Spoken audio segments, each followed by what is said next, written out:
You are listening to the Scars and Guitars podcast series that syndicates for the A-List Online, and my name is Andrew Mackay-Smith. Thanks for tuning in. The interview subject is one of the most influential guitarists of all time, Michael Schenker. It's my third or fourth chat with the great man, and the reason this time around is a new album for 2021 titled Immortal. So let's hear what he has to say. Here we go. Hello, Michael. It's Andrew Mackay-Smith calling for our chat. How are you? Hi. Considering the circumstances, okay. What's happened? Well, the virus. Oh, the virus. Oh, gosh, we've been living with it for so long now. I thought it was old news, but no, you are right. You were dead on point. And it's I was a part of your listening party a couple of months back, and the only disappointing thing about that was that I couldn't look forward to watching you play the songs on the new album Immortal live. Because I love that listening party, by the way. That'll be my first point. I love the way you did that. So you weren't part of the whatever you call it, Zoom thing, right? I was a part of the Zoom thing. Yes. I asked you a question then. We've had a couple of conversations over the years, but I appreciate. You were actually there? Yes. Okay, great. Yeah. So I've listened. So I only got Immortal to play this morning. You know, not a streamed copy, but of course I had a good listen to it when you had the listening party on. And I love your work, Michael. I'm gonna take your mind back. Last time we had a conversation, proper one like this one, I rather enthusiastically implored you to understand that without you, most heavy metal after you doesn't happen. And I'm talking about death metal and black metal and thrash metal. The type of metal that I didn't think you'd thought that you'd influence, but you have. And guess what? I'm writing a book about you now. You're in my book. Wow. Thank you. So I think your playing and your contribution has been so important, and there are just so many great guitarists cite you as an influence, and particularly in the world of death metal. And I implored you to understand that last time we had a chat, and I think you know that now because I think I made my point very strongly last time. But have you had any more time to think about the point that I made when we last had a chat? I actually remember the conversation, especially when you said what you just said about the other metal, and. I actually told other interviewers, that because Markus Steiger from Nuclear Blast, the boss, the one that created Nuclear Blast, he said something very similar. He said, Michael, he's a fan, and he said, Michael, if you wouldn't have been he wouldn't have been, and Nuclear Blast wouldn't have been. And so it kind of, and because he became a thrash metal musician before he even started the company. And then he decided that maybe, he wasn't good enough for that, but for actually being a musician, but then he decided to create Nuclear Blast, which was about 30 years ago. But it's a very interesting that he actually said, basically what you are saying. Yeah, well, I actually think that yourself, Richie Blackmore, and Trey from Morbid Angel are the three most important guitarists still alive. So, of course, we've lost Van Halen. We lost Jimi Hendrix many years ago, and I'd probably put Brian May in the mix as well, of course. I think you'd have to include Brian May. But you understand where I'm coming from. Like, my whole point with you, and I think you understand it now, is that, like, without you, metal doesn't sound the way it does now. So metal might have evolved, but only because of the great work that you did with UFO, Scorpions, and, of course, Michael Schenker Group, which influenced, and this was the key point that I made last time, Dave Mustaine and James Hetfield, they are still huge fans of yours. And we know that they were huge fans of yours back when they were a garage band because they were wearing your T-shirt. So that's how important you are. And I never. And one of the reasons I wanted to write the book and have you as an entry in my book, because it's a book about my podcast, but you're a significant entry, and I've got Robin in there as well, and Graham, your other singer, because I've spoken to all of these people. Is that you don't get the credit you deserve, and I'm trying to change that in my own way. Well, I'm the kid in a sandbox. Always have been, and never looked for. I was never interested in competition. Being famous, successful, having all the girls chasing me or whatever. Like what happened in the 80s, and the 80s are actually watered down 70s, 60s maybe, and they just commercialized the 70s and the 60s, and one bass drum, one snare drum, the mainstream musicians from the 80s that became the very, glam stuff.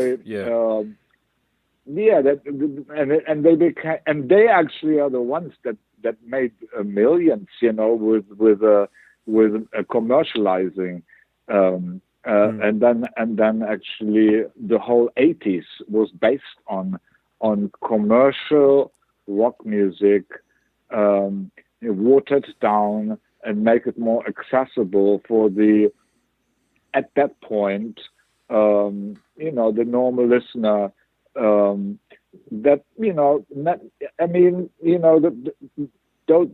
like what you mentioned, that thrash metal and all death metal, it's very extreme, and it does not suit everybody. But, there are some people who picked up on taking things further. And that's what happened, and that's how some people who thought there was more to music than just the commercial watered down 70s, took it the next level. And but I don't listen to music for 50 years, so I don't really know what thrash metal. Well, I have a little idea, what it all really means, what they do, and what it means to them, and it's not the world that I am, used to and never actually heard really. So I can't really, but I understand that something happened that made people become very creative in their own ways. Based on what happened before. Yeah, Michael, I'm glad you see that now, because I was concerned that you didn't see that how much you'd influenced death and black metal, because they're underground musical styles, but they're incredibly important from the perspective that they take heavy metal forward, because new sounds are emanating from this, and as I say, if it wasn't for you, a lot of these new sounds wouldn't be possible. And I remember never forget talking to Ralph Santola. I don't know, do you know who Ralph Santola was? He's passed away now, unfortunately, but he was in Death, Obituary, and Deicide.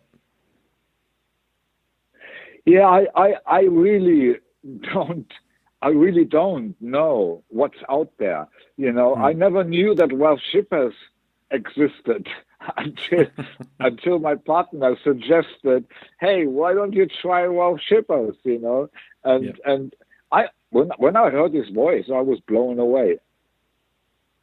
Yeah, fair enough. I guess my point is that I've spoken to these people personally. Like, I do this is what I do, I interview musicians, and I've spoken to people about you, and you're a lot of the people who truly adore the work that you've done over the years do come from extremely heavy metal bands like death and black metal, as I've already said a few times, and I just find that interesting that Van Halen influenced a lot of other rock guys and some mainstream metal guys. I think Hendrix influenced everybody, but in terms of the guitar virtuosos, you're the guy that influenced extreme metal. And that's my passion is extreme metal. I look like a normal person, like I could look like an accountant or a banker, but when I talk about some of the things that I'm most passionate. I'm 42 years old and a dad as well. I've got a mortgage, so I look normal. In other words, I look like a participating member of society. But my point is that extreme metal is my hobby and my passion, and I like joining all of these dots, and I like having conversations with the musicians. And I know for a fact your name comes up a lot, and it's very interesting for me in that, because that's one of the things that I'm trying to get to people out there with the book, is that without you, a lot of this doesn't happen. You're incredibly important. Your music doesn't sound like this stuff, but for whatever reason, these people are incredibly inspired by you. And I think it does come back down to Dave Mustaine and James Hetfield wearing a T-shirt and talking about how much of an influence you were back in the day. So I'll ask this question. I might have asked it last time, but have you had conversations with Kirk Hammett and James Hetfield, and have they told you how much they love your music? I mean, I never knew any of that because, like I said, I'm the kid in the sandbox. I don't research. I go forward. I don't, expect anything as an outcome of what I do. But if something comes out and people love what I do, it's a icing, on the cake. And so everything took me for a long, long time before I actually was able to open up to hear comments about what I did, and it kind of started more in the 90s, etc. When I found out Def Leppard and all the other guys that you just mentioned, and then Peter Mensch told me, I was living with Peter Mensch for 2 years, and after Love Drive, and he is the manager of Metallica, and he told me that Kirk Hammett is I'm his Father Christmas, So yeah, that's right. It's kind of amazing, and Hatfield the same thing, I mean, he came to one of our shows, like you said, wearing an MSG T-shirt, and I think Robin was singing at the time. It wasn't the 90s. It was actually when I did an album, my first Temple of Rock album, with Michael Voss actually singing most of the songs, and and then I did a tour, and Michael Voss wasn't available, so I asked Robin if he can help me out for the American tour, and that's when James came to our show. And it's funny that both guys, and we actually ended up, Kirk, after he did, some like a jam with me on a Resurrection, he actually showed up somewhere in America and jammed with us, a natural thing, and of course we did the metal show, and together, and so. I like I said, it's everything that's coming really to the foreground as I get older, and especially now as I approach 50 years, I start realizing, putting all the pieces together, like what you said, it's something that I never focused on. I was never really expecting that anybody, would. It's what I personally believe. It's the confidence in yourself and getting it out of your inner self, like from the spring of the infinite, the well of the infinite. Creativity, that has created everything. So, like, people being individuals, and that's what I admire when you say what you say, that actually going the extra mile to push it even further. And that is important because, I mean, that is how everything moves forward, And because a trend like the 80s without any freshness being injected, would have been dead long time ago. And so the normal metal music or the normal rock music, like we know it from the 80s, actually was able to continue much longer than it would have been possible, because it's like it becomes stagnant. If everybody always just draws from a trend, it will die at some point. There's nothing left. Everybody has heard everything, and there's nothing new. I'm done with it, But because there's some people on this planet who have injected freshness that come from the individual person who has the confidence to open up and let the world see new colors. And you have to believe in yourself, what you hear in your head and who you are. It's important to you. And if it's important to you, it will eventually be important to somebody else. And that's how you transfer that next step, like thrash metal, etc., to open up a new world for a new generation.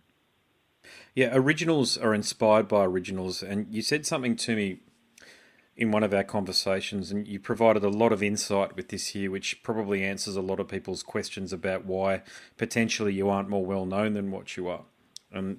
You said to me that when you wrote Lights Out, which is way back in 1976, so what's that, 44 years ago, and it was a success in the United States, that surprised you, and it shocked you a bit.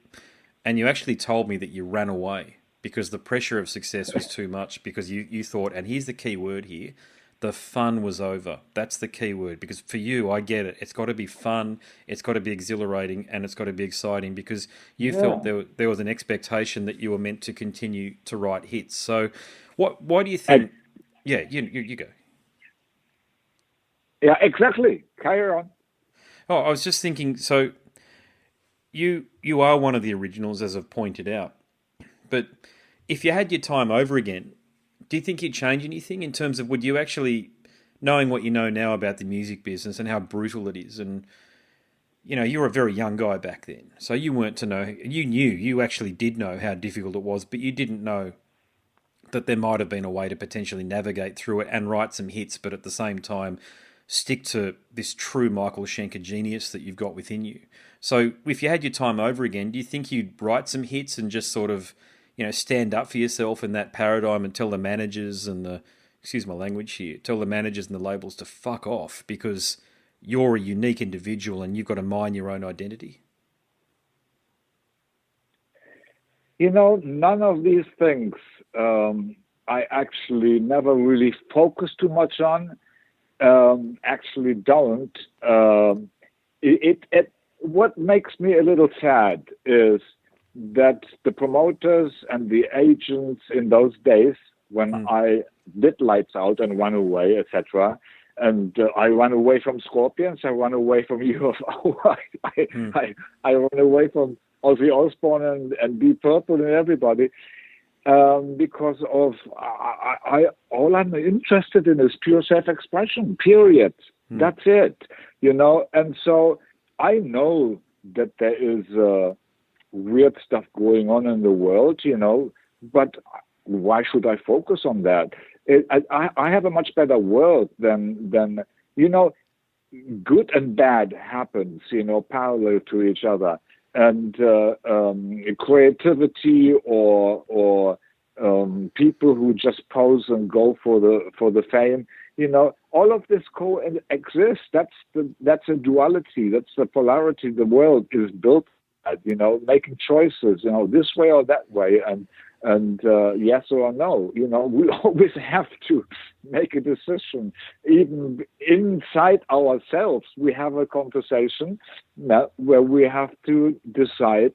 That there's always like some kind of a conversation going on between something and something that is in yourself. in myself. And but the main thing is that, I know that I have Rudolf, my brother, as an example. He had no confidence in his being, so that's why he imitated me, and he didn't trust his own judgment of being himself. So he had to be somebody else, and his brother, of course, was his closest. I was always there, and he always told me what a great guitarist I am. I said, "Shut up! I don't want to hear this anymore." It was kind of weird, but Rudolf wanted fame so badly, and so he knew. And my point is that many people got very angry with me because they thought, for some reason, that maybe I wanted everything for myself, but there was nothing I wanted. That is the point. And they cannot understand that there is somebody who actually doesn't expect anything, because they live in their world, and they are their own souls and human beings and individuals. And most people are stereotyped and expect and want fame and money and all of the rest. But there is not that many people who don't, and so in a way, I personally go like, well, anyway, I have made a lot of enemies in the business world. Okay. That is my point, because they wanted to do business with me like lights out. And they knew that I was a talent that they could have made a lot of money with. Yes. And like I said, if I would have stayed with UFO, it would have been one of the biggest bands in the world, But my own vision was more important, and it pissed many people off, the business people, and especially also there are lots of business people in. As musicians, I call it like a wolf in sheep's clothing. Yeah. It's like, they pretend they have a lot of charm. They know how to attract people, but really they are a wolf. They want it all, and I am just simply not part of that kind of mentality. It's not me. I mean, even if I wanted to be, I can't be like that. And so, I am, not from that world. And if you're not from that world, that most people are, and they realize that you have something that can make them rich and happening, and you are not going with them. Yeah. Sometimes they shoot. Sometimes they shoot people. Yeah. Sometimes they get rid of them. Screw you, asshole. Yeah, in the music business, certainly in the 70s and 80s. Yeah, it's interesting. You mentioned your brother, and I'm going to bring up your brother because I did have a chat to him. It's probably about 2 years ago or so when Scorpions toured Australia, and I did ask him about you. I've got to be honest. I did go there because I think you're both extraordinarily gifted guitarist, but I mean, at the end of the day, I've said what I've said about you. You're the genius in the family, clearly. But he was pretty complimentary toward you to me. Now I know there's some stuff out there that you've taken to heart that he said about you in the media and the press there. But what he said to me was that, and I quote, "The situation between me and my brother is from my side very well, but my brother, the problem is that he doesn't know anything about the business side." So what he said, though, is that he doesn't read anything that's in the media because he doesn't have time to read it because he doesn't even care because he was there and he knows how things went. And my question for you is, after all of that, look, God knows my family's pretty fractured too. But between you two, do you think there's ever a possibility that you'll sort of, mend old wounds, so to speak, and there's a possibility that, because you know that fans want to see the both of you guys on stage again? It's very simple. I love Rudolf as a brother, but social distance is needed. So I don't get tricked into any further inconvenient situations. And that's what he always did, because he needed me to go to where he wanted to go to. And so my brother is also 7 years older, and he is a bully. So Rudolf being a bully, I don't connect with bullies. It creates turbulence. Mm-hmm. It's inconvenient for me, convenient for him, because he is actually a wolf in sheep's clothing. I mean, honestly, he is. There's no doubt about it. He has a lot of charm. He has a lot of tricks up his sleeve, and he copied my image to distort my image and try to make it his own. And it's not fair, not right, and not knowing about the music business. Yes, I do. I know about the music business, and I know where the money is. Rudolf is wrong about his little brother. He knows exactly what the music business is, because I lived with Peter Mensch for 2 years. Yeah. I know, But what Rudolf doesn't understand is I am not interested. That's the point.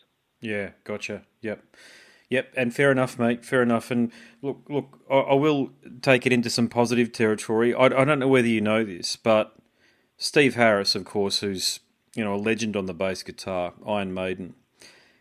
Apparently, his favourite song is "Love to Love," which you wrote. Did you know that? Say again? Steve Harris from Iron Maiden. Apparently, his favourite song is "Love to Love," and you wrote that song. Yeah, it's one of my favourites too. Isn't that interesting, though, just to bookend the point? So Iron Maiden don't sound anything like a lot of the music that you've done. But you've got James Hetfield wearing your T-shirts, and you've got Kirk Hammett talking about you being Father Christmas. And then you've got Steve Harris talking about you writing his favourite song. So it proves the point, doesn't it? That from a creative and an artistic perspective, from a heavy metal perspective, honestly, I think yourself and Trey from Morbid Angel, I think that's it. You understand my point. Like, I just discovered this fact only recently. But I think, and I know we've talked about it at length, but, I understand there's issues here with your brother, and they sounds like they won't ever actually be resolved. But from an artistic and a creative point of view, all else aside, I mean...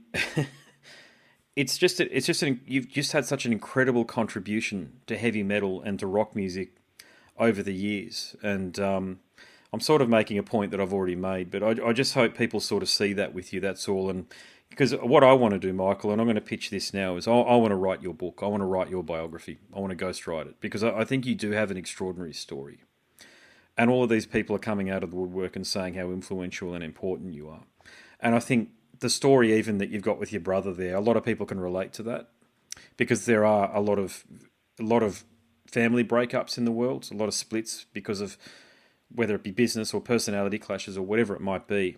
But yours has been played out in a fairly public manner, if you don't mind me saying, and I think people are very curious about this sort of stuff. So are you interested in having a book written about yourself, but ghost written? So what I mean by ghost written is you're effectively the writer, because you'd be telling me what's going on, and then I just translate what you're saying into words. Yeah, I mean, it's like an icing on the cake. People write a book about me and understand who I am. It's fantastic, and I just have to tell that Rudolf believed in me so much as an artist, and knew, like you and others, then already 40, 50 years ago, who I was. But Rudolf wanted to be that.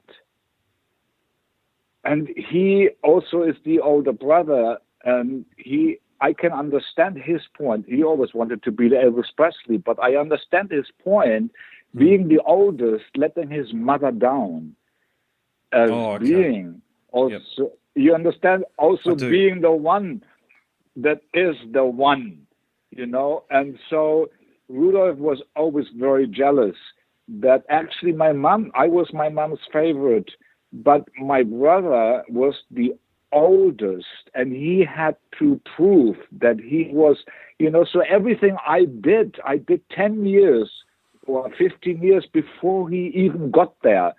So he had so much to learn from me, but he actually has no musical talent. I mean, he learned everything from me. He learned how to write songs. He watched me. He studied me. I was his teacher, but not like on okay, let's go in a room and teach. He just observed everything I did and then made it his own. And later, in 2015, when I heard how much they lied about me in the middle years, when I'm totally left the scene, and I never ever researched what was said about me, I never knew anything. In fact, actually, I never read any credits. I never read any interviews or anything, because I don't need to know what other people think about me, because it's always a question of taste anyway. But, I want to be myself. I don't want to be somebody else. I want to be myself. And if other people love it, on top of it, it's the icing on the cake. But if not, that's fine, because I got my fulfillment. And, that it's a misinterpretation that I don't know about the music business. I do. How bloody screwed up it is. But the point is, what Rudolf wants, that are his people. Those people are the ones, And I tell you again, Rudolf is a wolf in sheep's clothing, period. Okay. Yeah. Yeah, gotcha. Yeah, okay. So that pretty much says that moving forward, fans really, truly cannot expect anytime soon that there's going to be a reunion on stage. Well, who am I supposed to reunion with? I don't want to open another can of worms with people who have a complete wrong idea about who I am. Yep. And I am not chasing what they are chasing. Why should I be with them? How would you go with a mafia, for instance, if you are not a mafia person? Why wouldn't you? It's just from fans' perspective. Yeah, because fans don't understand this stuff. Yeah, I understand. I understand. But the point is, does anybody, my fans are individuals, okay? So they should ask themselves, would they ever go with a pack of something they're looking for that this individual is not interested in? Nobody actually does that. I mean, you do not. If you pick a girlfriend, do you pick a girlfriend that is going to kill you? No. You're going to pick a girlfriend that's going to love you. And so we make choices. I understand how much people love Eddie Van Halen. He suggested to Rudolf, apparently, why don't you go back together with your brother and stuff like that? It's impossible. It's impossible because it's two different planets. And, and he's trying to eat me. He has been trying to eat me all the way. He actually tried to dismiss me completely so that people think that he is the one. When I opened the doors for Love Drive for the Scorpions, and I was, I was only hired for, I made a contract with them for the Love Drive album. I was only asked to help them because Matthias couldn't. And so they even left my picture out. I was the sixth member of that album. That's a breach of contract. you know, and it starts right there. It actually starts much earlier when I wrote In Search of the Peace of Mind. It was my music. They credited themselves for it, you know, and Michael Voss was sending me the original credits for Lonesome Crow. It says Michael Schenker lyrics, Rudolf Schenker lyrics. We had zero knowledge about English. How could we have written any lyrics? A complete misinformation. And that was when I was 15 and they were already 21, and they wanted to get my piece of the pie, or wanted to be part of, you know, my pie that I created, because I wrote most of the music.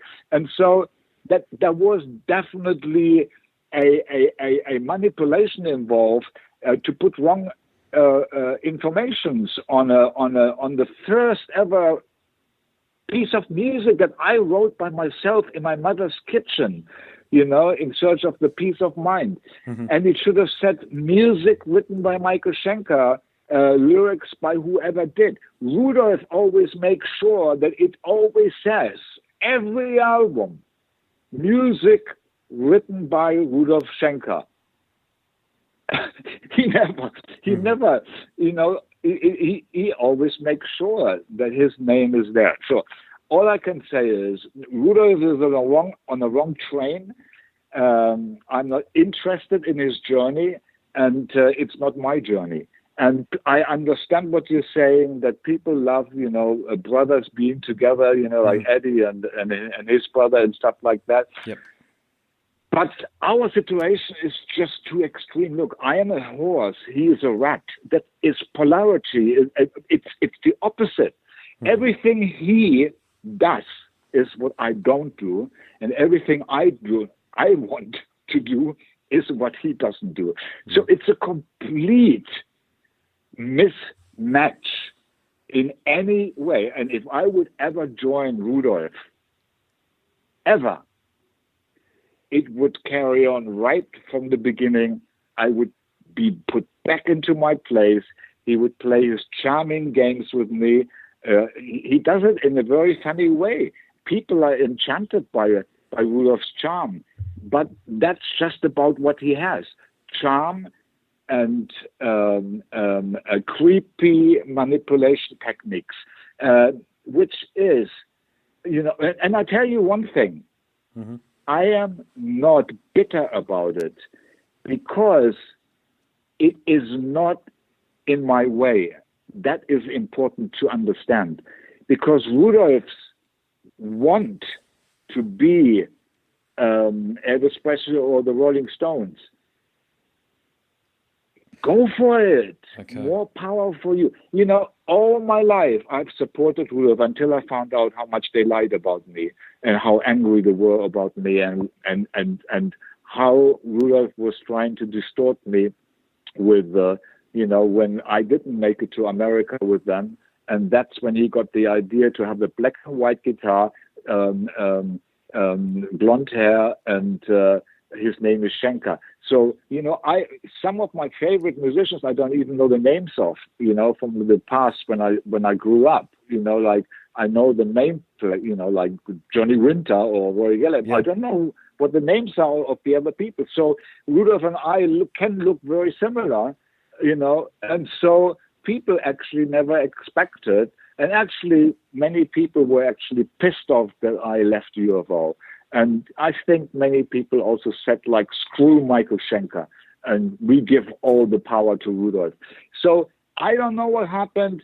I don't do research, but I have an intuitive understanding of what's going on.